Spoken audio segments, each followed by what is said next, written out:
Hey everyone, this is Leonard from Leonard Reacts. You're gonna hear my family in the background. They're gonna about to cook something good. I think smashed hamburgers, she said, and some French fries. And they brought some ice cream for them, so you know. So anyway, that's my daughter, one of them.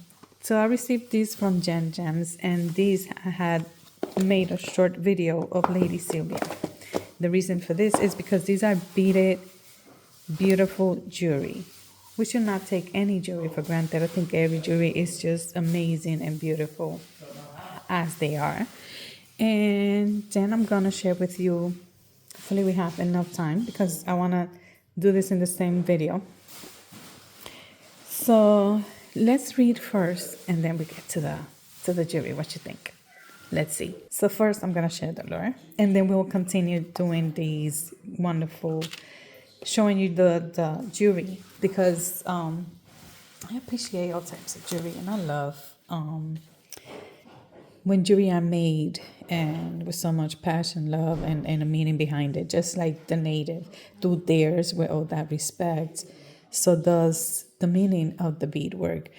And Leslie Black the Vintage, does her own earrings, bracelets, and now she's making these beautiful earrings that she's doing with resting and putting her wonderful meaning through them, through her beautiful, wonderful jewelry. So let's continue. And it says, what is the measure of my days?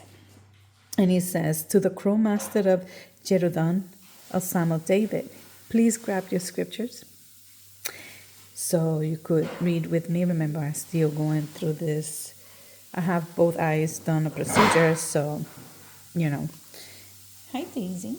So, in case I missed anything, you guys are reading with me. And it says, I say I will guard my ways, that I may not sin with my tongue. I will guard my mouth with a muzzle, so long as the wicked are in my presence. I was mute and silent. I held my peace to no avail, and my distress grew worse. My heart became hot within me. As I mused, the fire burned. Then I spoke with my tongue. O Lord, make me know my end, and what is the measure of my days. Let me know how fleeting I am. Behold, you have made my days a few handbreadths, and my lifetime is a nothing before you.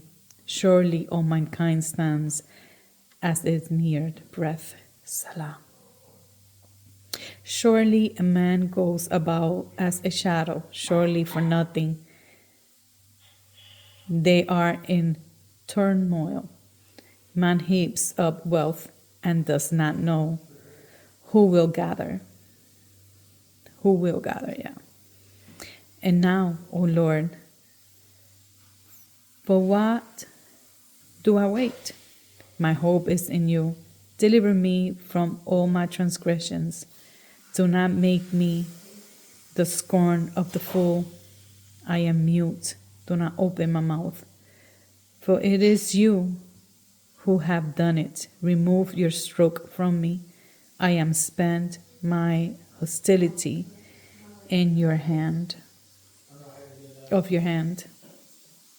When you discipline a man with rebukes for sin, you consume like a moth what is dear to him.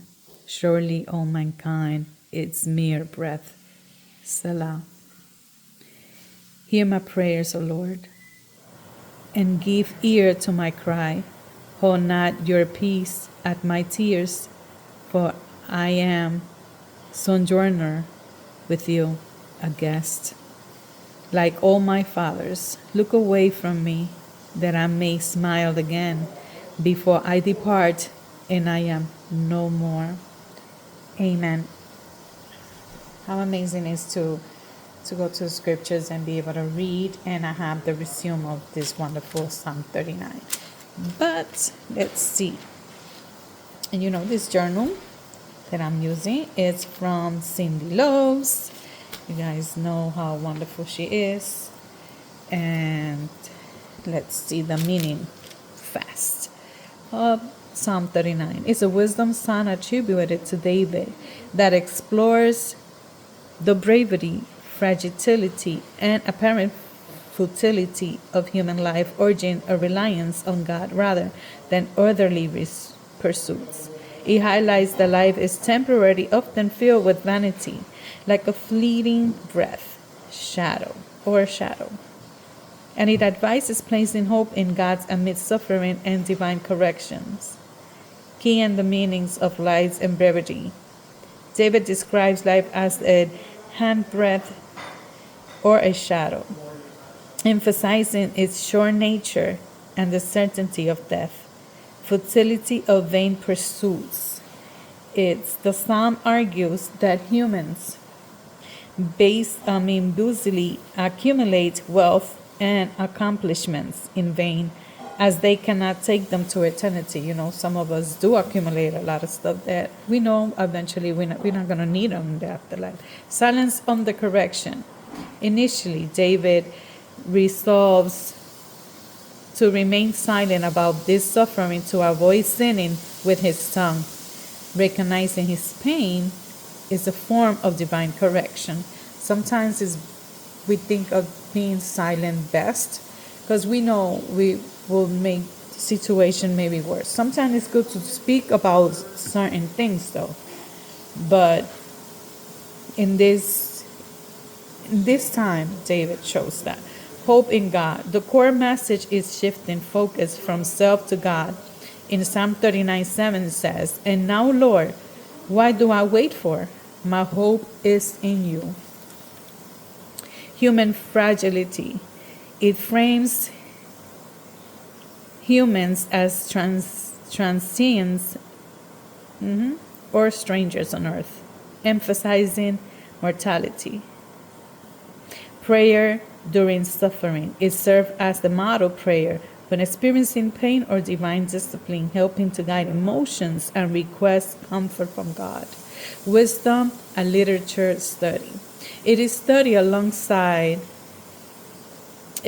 ecclesiasts to understand that life has meaning only when it is centered on God.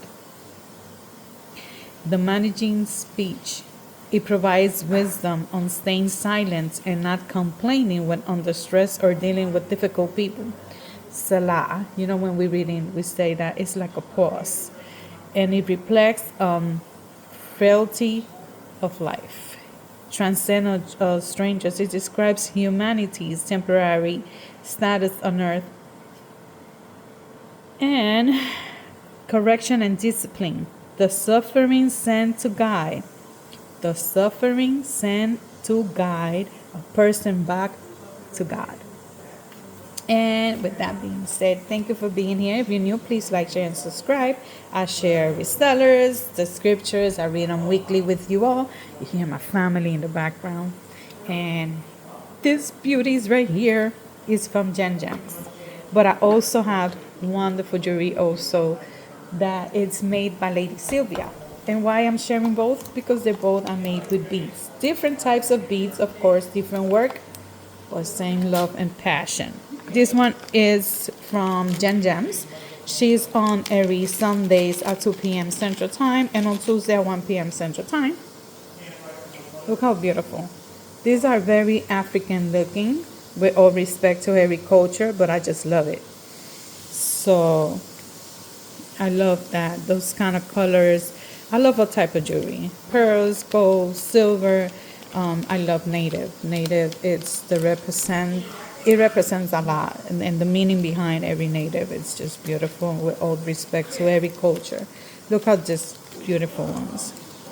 I love to share the everything that's in good faith shared over here in the scriptures. Look at this beauty. Look at this beadwork. This is my other set of eyes. This is a nice bracelet. And we could use this, Well, for those of you that like beadwork, I told my daughters I received a beautiful package. And there's 3 necklaces, which I'm not going to open. They're very, I want to keep them in their little bags.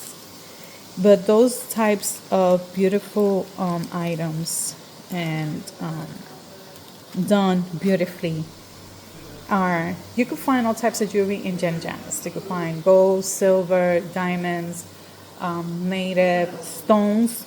That's what she loves. She's called Jen Gems for a reason. This is my own little, this is where I put my jewelry when I'm about, oh look Gems, I got it on. It's a little bear.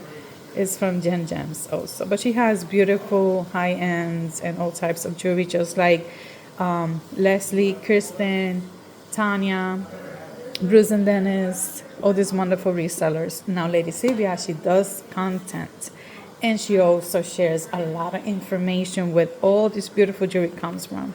And I'm very blessed and happy that she had made me this custom, beautiful beadwork necklaces. Look how amazing. So I just wanted to share that with you. Look how beautiful. And thank you everyone for being here. Thank you for being part of Leonor Reacts. Please like, share, and subscribe. And please go to Lady Sylvia, Jen Gems, and everybody. Thank you for being here, and I'll see you in the next video.